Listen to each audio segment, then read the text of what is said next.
Cameroon, Bandung, Africa, Bandung, to the world, Bandung. Your Bamenda man, your Ekuna man, your Ngi man, your Bakuri man, and proudly so, your Anglophone brother. Hello friends, welcome. Les amis, ici, c'est la vérité et rien que la vérité. On peut se tromper, mais de bonne foi. On n'est pas dans la mafia, dans les micmacs et autres. Non, non, non. Non, non, non, non, les amis. Mais quand on voit quelque chose qui ne va pas bien dans le droit chemin, on le dit clairement. Vous savez, quand on parle de football au Cameroun, il y a certaines personnes qui font des analyses intéressantes. D'autres font des analyses intéressées. C'est le cas de beaucoup d'entre eux qui disent qu'ils sont des journalistes de football. Pas de sport, mais de football. Certains qui émergeaient à l'Africa Foot hier, qui n'ont plus ces mêmes opportunités-là de prendre 100 000 par semaine. Donc du coup, ils sont devenus des ennemis de Samuel Eto'o-Fils, qui veut que les choses aillent pour le bien de tous les footballeurs. Vous avez vu les dernières images de Eto'o, Nganou, Aurélien Tchouameni, Cédric Doumbé, ça les a encore énervés. Ce sont des haineux, des détourneurs de fonds publics, des dédouaneurs de conteneurs à travers la société fictive créée à l'Africa Foot, la société de transit, les amis, bien sûr. Les amis, quelqu'un m'a envoyé ce post. Ça vient de Nana Paul Sabin. Nana Paul Sabin, c'est quelqu'un que j'ai connu à l'époque quand j'étais à Radio Equinox. Dans les années 2002, 2004, 2005. Voilà. Il est dans le sport depuis très longtemps. Il a écrit ceci. Je ne vais pas le juger ou quoi que ce soit. J'ai lu word verbatim parce que c'est devant moi. Nana Paul Sabin écrit ETV, donc ça veut dire que Equinox Television, Ognès. Le comité d'orientation donne des instructions pour explorer toute possibilité ou toutes les possibilités d'accord avec l'Africa Foot. Les membres du comité d'orientation de l'Office national des infrastructures et équipements sportifs Ognès ont tenu leur 4e session ordinaire à Yaoundé.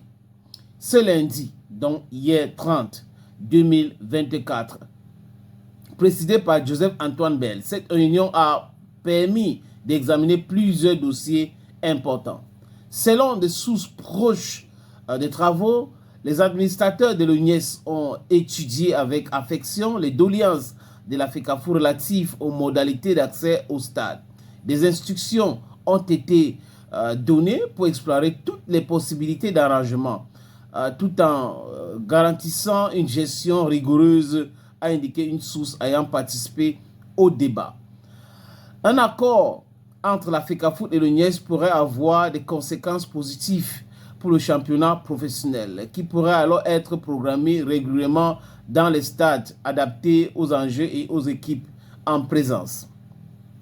La session sportive 2024-2025 a été jusqu'à présent marquée par des difficultés pour trouver des stades disponibles, entraînant des changements de programme à répétition. La 5e journée du championnat MTN Elite One, on sait un exemple flagrant ayant été initialement prévu pour le dimanche 29 décembre avant d'être étalé sur 3 jours jusqu'à demain 30 décembre en raison de manque de stades disponibles. Ça, c'est ce que Nana Paul Sabin a écrit, l'information qu'il a donnée. Qui lui a donné cette information? Quand il parle de sources proches, les amis, je peux me tromper, mais Nana Paul Sabin est proche à Bell Joseph Antoine. Donc, s'il y a des informations pareilles, c'est Bell Joseph Antoine qui aurait donné ces informations-là à Nana Paul Sabin. Bell Joseph Antoine et l'ONIES ont toujours combattu Samuel Eto'o-Fils. Combattu Samuel Eto'o-Fils par ricochet la Fédération camerounaise de football. Les amis, je prends un exemple. Le match dit des légendes ou des anciens joueurs brésiliens et camerounais qui s'est joué à Djapouma, à Douala et à Olembe, à Yaoundé, on a appris que le stade Olembe et Djapouma ont été loués. Voilà. On a appris que ces deux stades-là ont été loués à 1 million de francs CFA. Si cette information est fausse, que l'ONIES nous donne la bonne information. On parle de chiffres. 1 million de francs CFA. Ça veut dire 500 000 à Djapouma, 500 000 à Olembe. Si pour la filiale banane plantain, on peut jouer des matchs à 500 000 à Olembe et Djapouma. Au nom de quoi l'ONIES va donner une facture salée à la Fédération camerounaise de football pour le MTN Elite 1 et MTN Elite 2. Ces stades-là, je vous ai dit ici les amis, ont été construits par les Camerounais, dont l'argent de contribuables camerounais. Et une partie même, une grande partie, a été détournée par ceux qui étaient autour de ce projet. Bref, les stades sont là.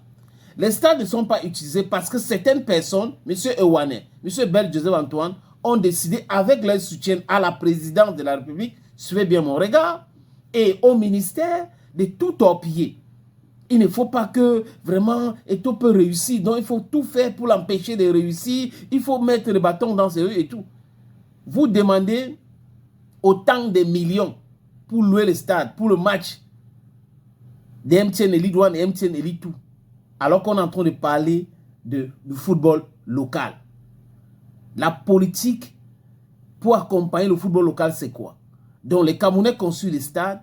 On met des gens pour gérer ces stades-là. Ces gens-là viennent gérer le stade pour empêcher les footballeurs de jouir de leur art. Let me just put it that way.